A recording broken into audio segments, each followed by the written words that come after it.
limite. Pastora, descreve para a gente, de uma forma assim, bem mais prática, esse consumo de dopamina. Como acontece e como que a gente se alimenta dessa substância. Então, a dopamina, ele é um hormônio necessário, né, no nosso organismo, a gente precisa. A gente tem maneiras mais saudáveis de consumir a dopamina que não são prejudiciais, né, que não viciam. Por exemplo, né, fazer um passeio bacana, ir para um lugar legal, você vai, e você sabe que tem um limite, não dá, até financeiramente falando, não dá para você, por exemplo, ir ao shopping todos os dies. Você gosta, você sabe que é moderado, que você pode de vez em quando, aquilo ali não vai te viciar.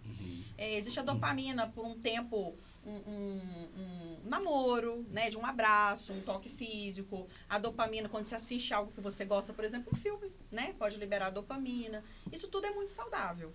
A dopamina, ela passa a ser um problema, porque a dopamina é um hormônio do prazer, e agora estão se desenvolvendo estudos que eles estão descobrindo que a dopamina também, acabaram de descobrir que a dopamina também é hormônio da motivação.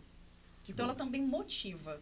E aí é um grande problema, porque você acabou de assistir aquilo ali, consumiu um nível muito alto de dopamina e você quer fazer ginástica, está motivado a fazer mais, e mais, e mais. Isso acontece com os jogos, isso acontece com os desenhos, isso acontece com o Instagram, né, as redes sociais, vídeos, a pessoa começa a ver vídeo, ela não para, Reels, né, as pessoas também, quando entra no Reels, vai um atrás do outro, outro atrás do outro, TikTok, né, e ali ela vai realmente desenvolvendo um vício.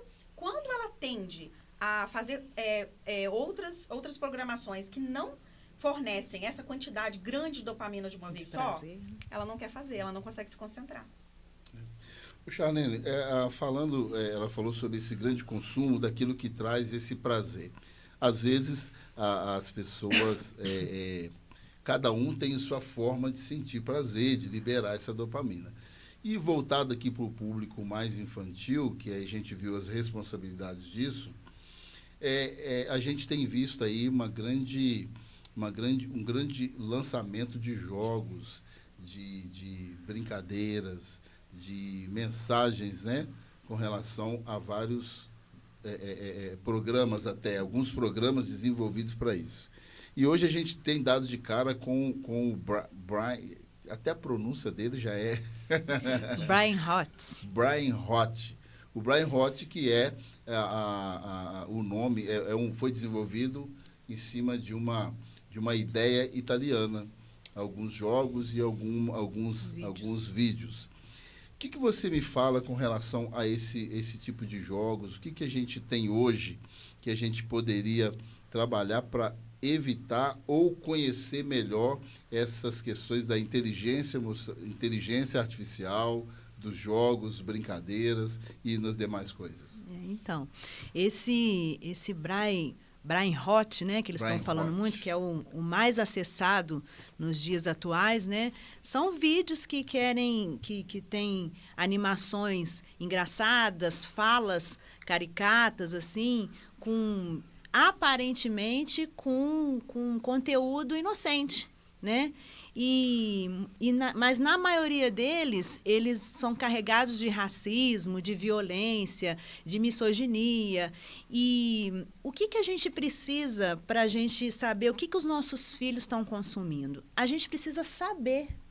É o que a pastora falou, a gente precisa se relacionar, né? Então, às vezes, uma jornada de trabalho intensa faz um servo, tanto o homem quanto a mulher, né? A gente não está aqui para botar peso em ninguém. A mulher não pode trabalhar e o homem pode, não, a questão não é essa. Tanto o pai quanto a mãe chega em casa, às vezes, exausto e não quer se relacionar com os filhos, quer se relacionar com as telas. Então, o que quer que seja, o que quer que o algoritmo tá fornecendo, a criança está consumindo. E, às vezes, realmente, você pega e olha assim, você fala, é uma bobeirinha, uma bonequinha, nananã. Aí, principalmente esse que a gente falou agora, são animais, é um crocodilo, é uma xícara, é uma coisinha bonitinha. Mas a gente precisa saber qual é a mensagem que está passando. né? O que eles estão, o que está querendo influenciar os nossos filhos? O perigo não é só o vídeo em si, o que tá passando, Tá qual por que é detrás das isso telas, aqui, tá por qual que é a detrás. ideia, qual que é a referência, qual que é o discurso que esses vídeos têm trazido para dentro, não é só da mente dos nossos filhos, é para dentro dos nossos lares. Você acredita que esses vídeos e esses desenhos, eles têm a capacidade de ditar regras de comportamento dentro Com da toda casa? certeza. Porque hoje o entretenimento, que era para ser entretenimento, está sendo doutrinação.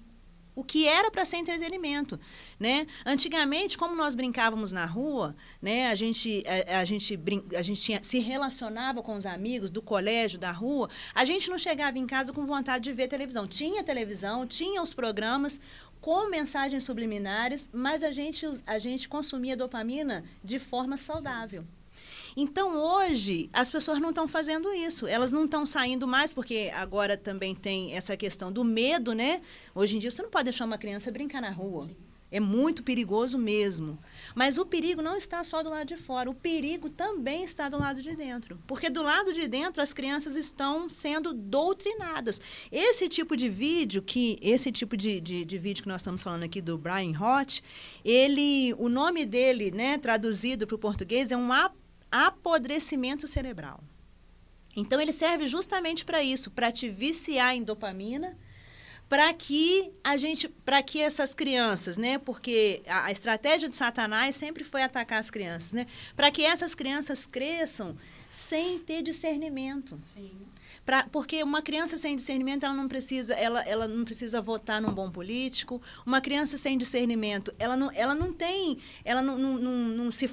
tem capacidade de se formar em uma profissão, ela fica refém de qualquer situação, tanto ela social, política, né? Então, assim, esses algoritmos, o intuito deles é exatamente esse, é viciar e, principalmente, entrar com ideias e referências que a gente já conhece, já sabe que vem contra a palavra de Deus, né? Para destruir, muitas vezes, a família. Por isso que não é só uma coisa que está entrando na mente de uma criança, é uma coisa que está entrando dentro dos lares. Quando você coloca isso, é uma colocação muito importante, porque se está havendo um consumo, então existe uma necessidade.